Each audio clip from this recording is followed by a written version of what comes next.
Au nom du Père et du Fils et du Saint-Esprit. Bénissons, bénissons, bénissons le Seigneur, maintenant et pour les siècles des siècles, avec Jésus et sa Sainte Mère, avec Jésus et sa Sainte Mère, avec Jésus et sa Sainte Mère. Je voudrais saluer les révérends pères qui sont là en nombre réduit. Bien sûr, c'est les vacances. Et beaucoup sont ailleurs, ça se comprend. Saluer les consacrés qui ne sont pas nombreux, nombreuses non plus. C'est les vacances. Saluer les fidèles, laïcs, qui sont là. Pas très nombreux, peut-être à cause de la pluie du marché. Saluer les parents de ceux-là qui vont être ordonnés, diacres. Saluer bien sûr les formateurs, même s'ils ne sont pas là aujourd'hui, et en pensée, ils sont avec nous. Et puis, bien sûr, saluer tous les scénaristes et ceux-là qui vont être ordonnés diacres ce matin. Bénissons, bénissons, bénissons le Seigneur. Le diaconat est né à partir d'une crise. Bienvenue soient les épreuves, bienvenue soient les crises qui nous permettent de trouver des solutions adéquates pour avancer. Les épreuves de la vie ne sont pas faites pour nous décourager. Les épreuves de la vie ne sont pas faites pour nous briser. Non, mais pour qu'avec le Seigneur qui nous aime tant, pour qu'avec la puissance de l'Esprit Saint, nous puissions surmonter ces obstacles et nous rapprocher de Dieu. Il s'agissait des tables, c'est-à-dire de la nourriture. Il y avait de la corruption. Il y avait deux groupes. Les veuves de langue grecque, les veuves de langue hébraïque.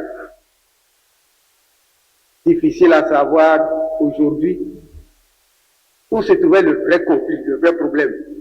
Mais on peut imaginer la langue grecque, c'est certainement ceux qui étaient beaucoup plus ouverts et qui venaient de la diaspora, car c'était tous des juifs.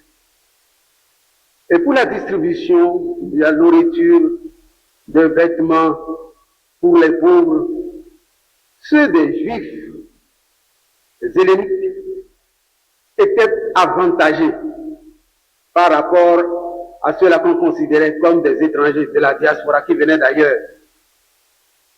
Et quand on a vu qu'il y avait une espèce de la corruption, on s'est tourné vers les apôtres. Ceux qui font la distribution sont corrompus. Ils privilégient les veuves ou les pauvres juifs helléniques.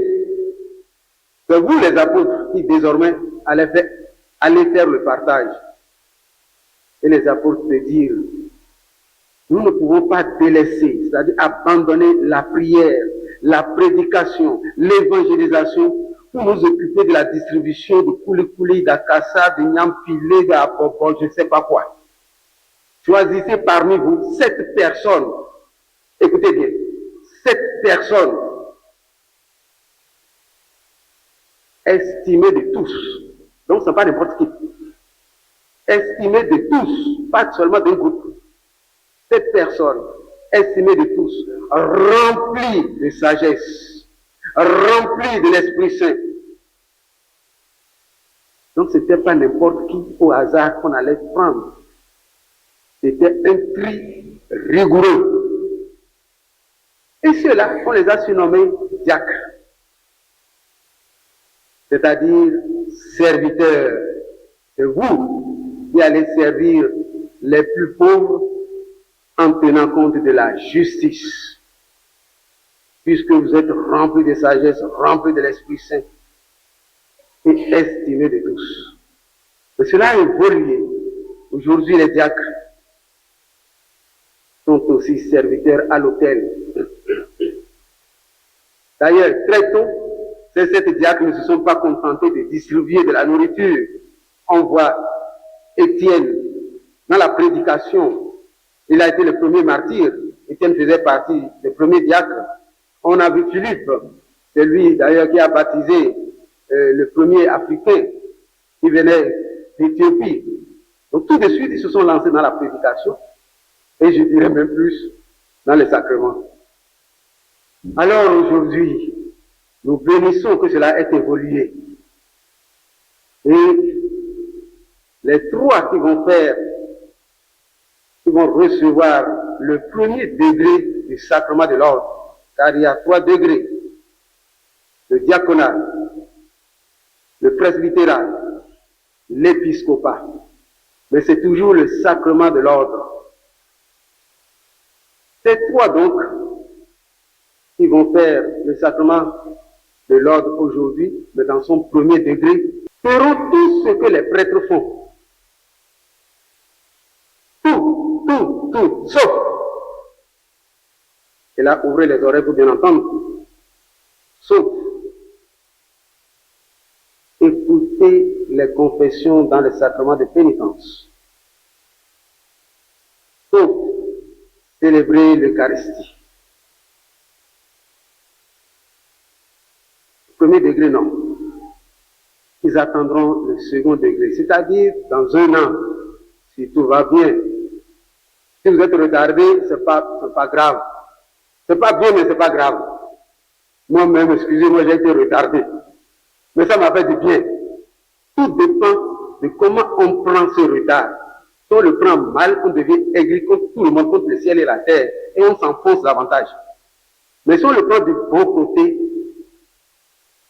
cela nous ragaillardit, cela nous formate, cela nous fait du bien. En tout cas, moi, j'avais bien pris la chose. Et donc, ces diacres, qui feront donc tout ce que les prêtres font, sauf des choses.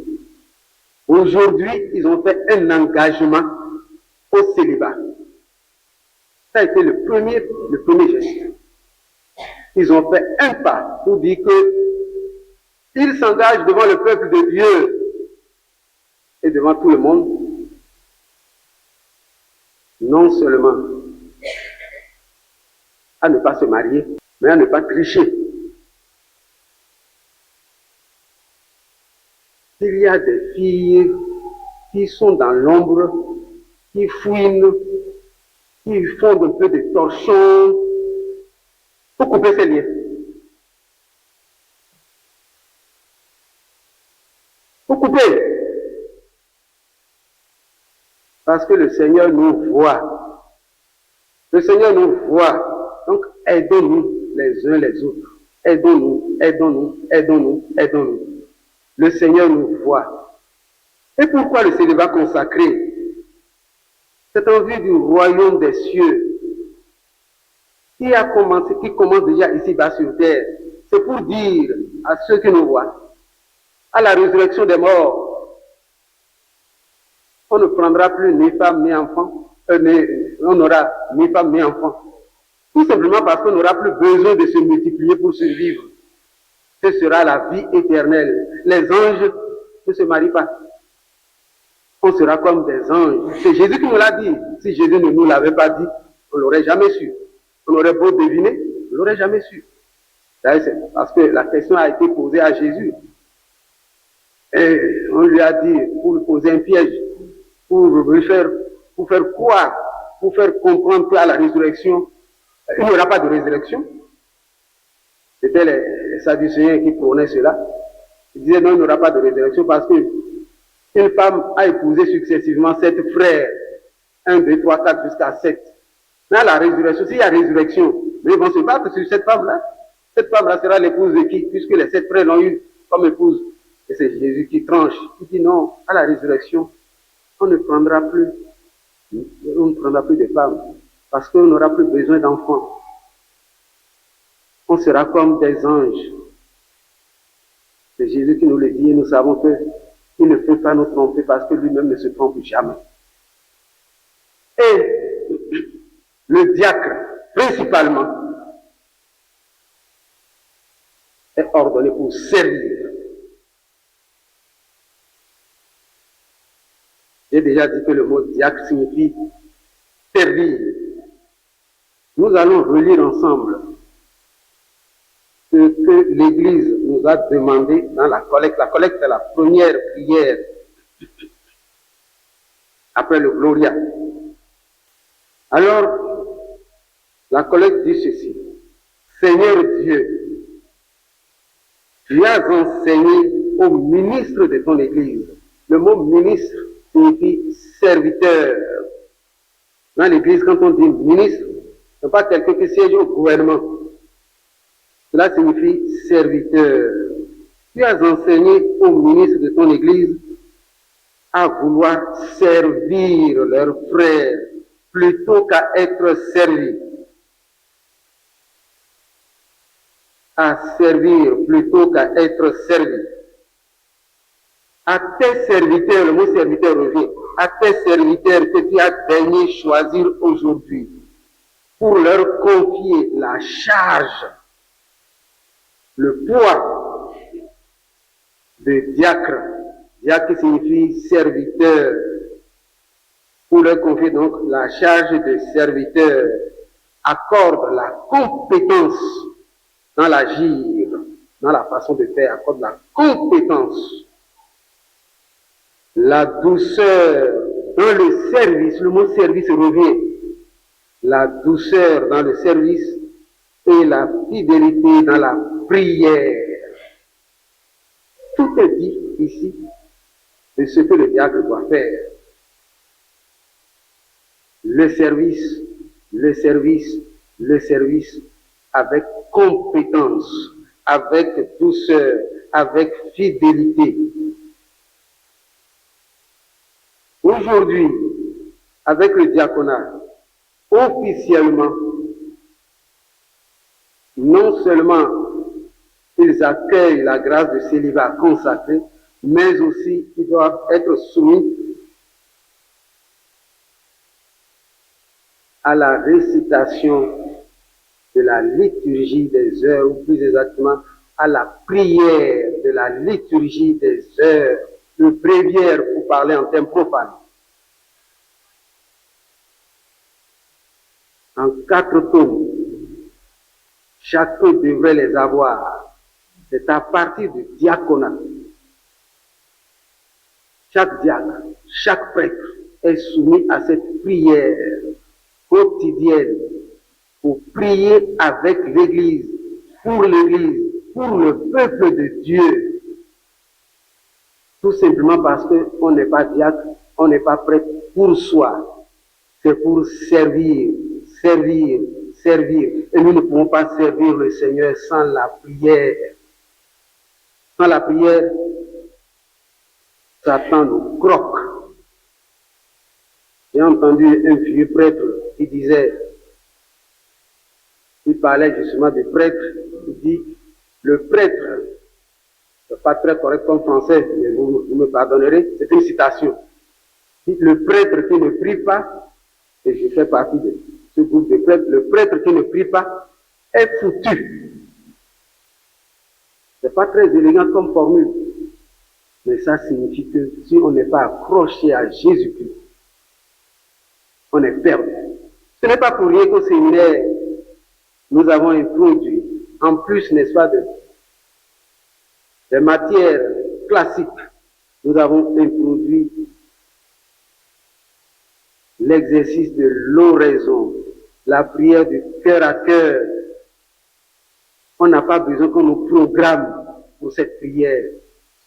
Ça peut être le matin, ça peut être l'après-midi, ça peut être le soir. Toujours se retrouver seul à seul, devant un crucifix, devant le tabernacle, devant une image, et converser avec son Seigneur, l'écouter dans le seul à seul. La liturgie des heures, c'est une prière officielle, c'est une prière communautaire. Normalement, elle doit être dite en communauté, mais s'il n'y a pas la communauté, on peut toujours la dire seule. Mais c'est une prière déjà écrite pour que nous rentrions dedans.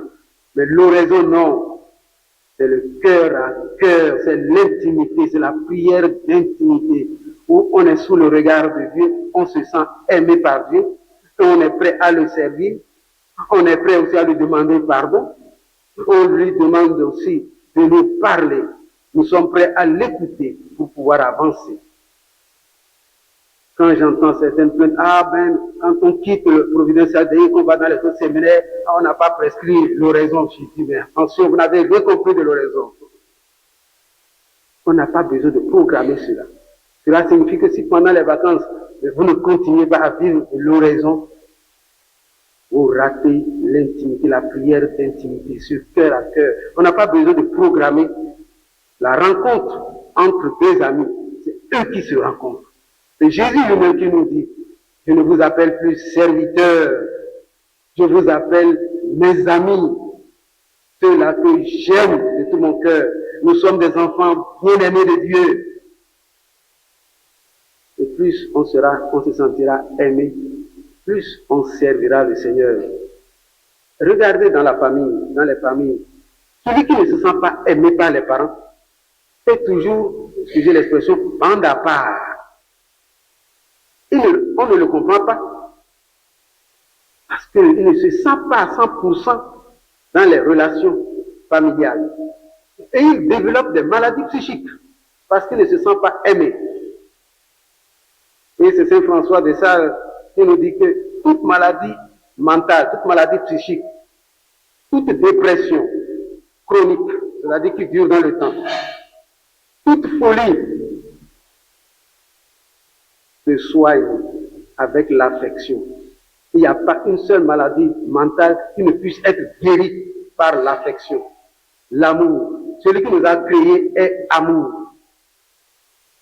Et donc, plus psychologiquement ça ne va pas, cela signifie qu'on réclame de l'affection. Et quand vous vivez avec une personne difficile, donnez-lui chaque jour une bonne dose d'affection. Vous allez voir, vous allez le guérir. Je n'interdis pas d'aller à la pharmacie, d'aller chez les médecins pour qu'ils vous aident, n'est-ce pas, à prendre des comprimés, etc. Non, je n'interdis pas. Mais c'est pas ça qui guérit. Ça calme. Ça calme. Mais le médicament des médicaments qui guérit les dépressions, eh bien, c'est l'affection. Parce que celui qui nous a créés est amour. Il a mis en nous le désir d'être aimé et la volonté d'aimer. Et quand on est acariâtre, difficile, c'est une manière de réclamer l'amour. Il ne faut jamais en vouloir à ceux-là qui sont difficiles. Non, ils réclament votre affection. C'est parce qu'ils vivent des peurs, un peu comme le chien. Quand on rentre dans une maison, qu'il y a le chien, il aboie. Parce que la peur, il ne vous connaît pas. Si c'est le propriétaire, il n'aboie pas. Ils sont en sécurité. Donc ceux qui sont tout le temps en train d'aboyer sur les autres là, ils vivent des peurs. Peur d'être discrédités, peur de ne pas être aimés, peur de ne pas être suffisamment considérés. Ils veulent être idolâtrés. Ils veulent montrer qu'ils sont puissants. Ils veulent montrer que vous ne valez rien. Mais ils vivent des peurs. C'est le psychisme qui est dérangé. Alors si vous leur donnez de l'affection, vous verrez que cela changera tout. Regardez Jésus avec les deux fils de tonnerre, Boanerges, Jean et Jacques. Ils devaient être des gens violents. Mais en écoutant Jésus, en voyant Jésus vivre, petit à petit, ils se sont ramollis à telle enseigne que le premier martyr parmi les apôtres, c'était Jacques. Et le dernier des apôtres à mourir, c'était Jean. Et il paraît que dans sa vieillesse, le mot qu'il répétait constamment, c'était aimez-vous les uns les autres. Aimez-vous les uns les autres. Aimez-vous les uns les autres. Aimez-vous les uns les autres. Eh bien, l'évangile, c'est ça. C'est pas pour rien que Jésus nous dit, même l'ennemi, ton ennemi, il faut l'aimer. Parce que ça te fait du bien. Toi qui aimes là, ça te fait du bien. Parce que l'amour revient. Et c'est l'évangile d'aujourd'hui. Dès que vous entrez dans la maison de quelqu'un, dites paix à cette maison. Il y a quelqu'un qui s'ouvre à la paix, votre Père ira demeurer chez lui et ça va faire du bien à toute la maison. Mais si personne ne s'ouvre à cette paix, ne vous en faites pas. cette paix reviendra vers vous. Donc, n'est rien perdu. On ne perd jamais rien en faisant du bien. Cela signifie aussi que si vous rentrez chez quelqu'un pour l'agresser, la malédiction que vous lui apportez, ça va vous attirer aussi les malédictions. On a intérêt donc à ne faire que du bien, du bien, du bien. Et Jésus va jusqu'à dire, Jésus a prévu des échecs. Si vous allez dans un village et que les gens ne veulent pas vous accueillir, ne les insultez pas avant de partir. Ne faites pas de bruit, ne faites pas de tapage. Vous enlevez les sandales de vos pieds, vous secouez devant eux. Vous dites, voyez, même la poussière de votre village là, on vous laisse, on s'en va. Mais vous perdez le salut de Dieu. Et Jésus de dire, Jésus qui est si bon, Jésus continue en disant, au jugement dernier, cette ville ou ce village sera traité plus sévèrement que Sodome. Sodome et Gomorrhe, vous savez, ils ont été brûlés, Sodome a été brûlé, incendié. Ils seront traités plus sévèrement que Sodome. Alors je voudrais terminer, chers tous, en vous demandant de bénir le Seigneur pour les vocations dans ce diocèse. Le Seigneur nous aime. Il continue de susciter des jeunes gens pour le servir à l'autel et servir son peuple. Nous avons opté dans ce diocèse de faire une formation inculturée, une formation en tenant compte du peuple, des besoins du peuple. J'entends, n'est-ce pas, ce séminariste revenu de son mois de stage, tout heureux d'avoir appris à vivre dans une famille. Et je serais heureux, n'est-ce pas, que les autres séminaristes qui ont fait les stages viennent me parler de comment ils ont vécu leur stage de vacances. À vivre simplement dans une famille, à s'occuper de les célébrations en l'absence du prêtre, à apprécier, n'est-ce pas, le concours du peuple de Dieu, des enfants à la prière. Eux-mêmes jouant déjà un peu le prêtre du village, dans la périphérie. Et c'est beau, c'est beau. Et je dois remercier aussi mes prêtres qui les poussent, les formateurs qui les poussent à s'enraciner dans notre diocèse. Oui, s'inculturer, je ne trouve pas le mot plus fort que s'inculturer. C'est Saint Paul qui dira, je me suis fait juif avec les juifs, grec avec les grecs. Et c'est cela, c'est les prêtres que nous attendons de demain. Que la Vierge Marie, Mère de Dieu, et notre Mère, intercède pour nous pour que nous devenions comme son Fils veut que nous soyons, c'est-à-dire ses imitateurs, pour la plus grande gloire de Dieu et pour notre bonheur. Amen.